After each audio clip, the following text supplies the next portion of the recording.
আওয়ামী লীগের ভবিষ্যৎ কি বলে মনে হচ্ছে আপনার?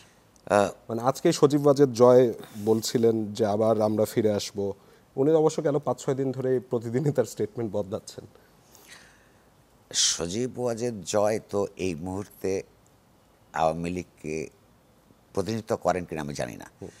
ধরুন এই নতুন সরকার যেদিন ডক্টর ইউনূসের সরকার যেদিন প্রতিষ্ঠিত হলো, আমরা সিদ্ধান্ত নিলাম সবাইকে যত রাজনৈতিক দল আছে তাদের প্রতিক্রিয়াটা আমরা নিব, অ্যাভেলেবল যাদেরকে আমরা মনে করি যেটা দরকার। আমি মনে করেছি আওয়ামী লীগের প্রতিক্রিয়া নেওয়ার দরকার আছে।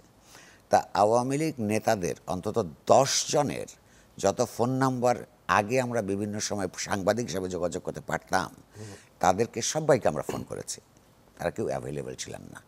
ফলে এই সরকার কেমন হলো কেমন হলো না, তারা মানেন কি মানেন না, এগুলি জানবার জন্য তারা পালিয়েছেন তো পালিয়েছেন এত গভীরে, কিন্তু আমরা চেষ্টা করেছি তার মতামত নিতে।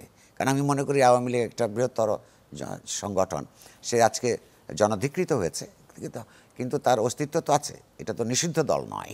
সুতরাং সেদিন ক্ষমতায় ছিল, কিন্তু তার সুতরাং এটা জয় তো 3-4 বার 3 রকমের কথা বলেছেন। ওনার পুরো পরিবার রাজনীতি করবেন না বলেছেন, তারপরে হয়তো কেউ তাকে বলেছে যে না এটা ঠিক হবে না, তারপরে বলছেন যে না আমরা আছি, কোথাও যাইনি। কোথাও যায়নি মানে কি, বাংলাদেশ তো রাজনীতির ক্ষেত্র, তারা তো কেউ এই দেশে এই মুহূর্তে নেই, সেটা আরেকটা ভিত্তিহীন কথা। তারপর আবার বলেছেন যাদেরকে সারাক্ষণ ধরে যে বিএনপিকে জঙ্গি বর্বর খুনি বলতেন, তাদের সঙ্গে একত্রে আন্দোলন করবেন সংগ্রাম করবেন, এটাও বলছেন। ফলে এগুলি ডাস্টটা একটু সেটেল করতে দিতে হবে।